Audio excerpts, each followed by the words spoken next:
I had been thinking about how to make these book review videos more helpful for you.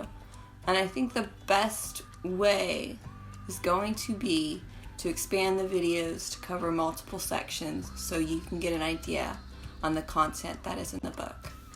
We're going to be starting with Saving the Reformation by Robert Godfrey. It centers a lot on doctrine as well as early church history, so for that reason it will have 4 sections in the video.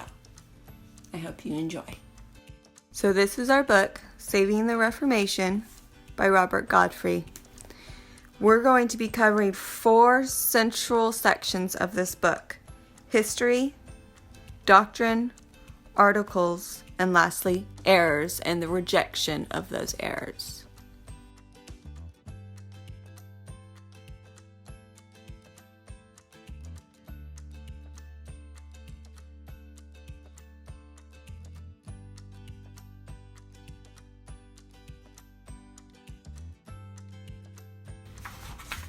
So if we open it up, one of the first parts we're going to see is going to be the history. He gives us a really good in-depth look at both the new church and the Reformation and a lot of the conversations that were occurring at this time, particularly with a man named Arminius. He gives you almost a full biography of Arminius himself, as well as a timeline. The historical aspects of this book are fascinating because it not only gives you the background for what resulted in a lot of this doctrine being produced, but as well as the arguments and some of the people in it as well.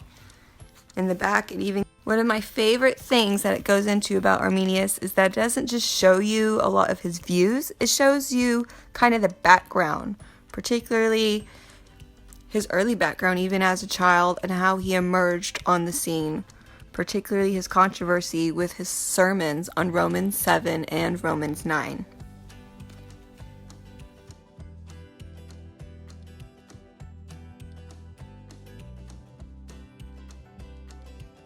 In addition to the full history and background, we're also given an exposition and an outline over what each of the doctrines look like.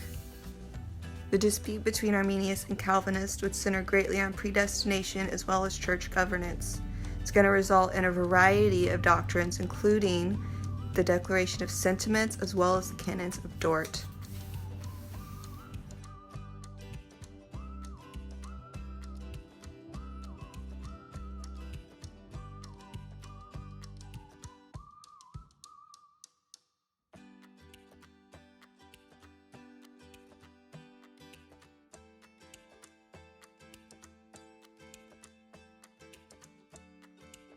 The historical background shows us that the conversations that were occurring around some pretty large theological topics like predestination and election.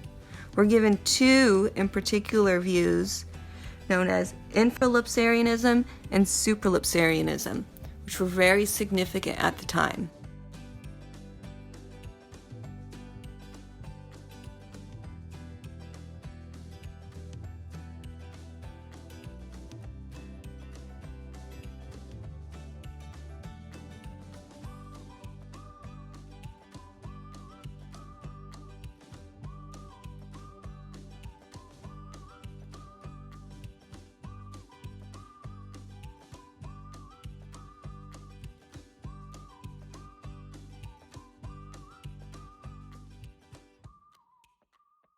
In addition to a historical background, as well as an exposition of the doctrine itself, we're given several articles to tell us what the doctrine is trying to say.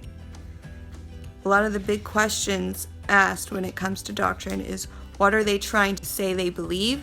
And more importantly, what are they trying to say that they don't believe? Oftentimes, with our biblical understanding of Scripture, the most important question isn't just what we believe, but even more importantly, what we don't, and what we must declare as error. For example, one of the biggest issues that we see repeatedly throughout the canons of Dort is over election. Election is the theological topic of who is and who isn't saved. The doctrine of election itself really specifies that not all will come to salvation, and they have a lot of scriptural background and foundation for believing this. While there are many who say that salvation by the Lord is extended to all human beings, and he died for all human beings on the cross. This is not a new issue, as we can clearly see, and it is still kind of a disputable thing among Bible-believing Christians today.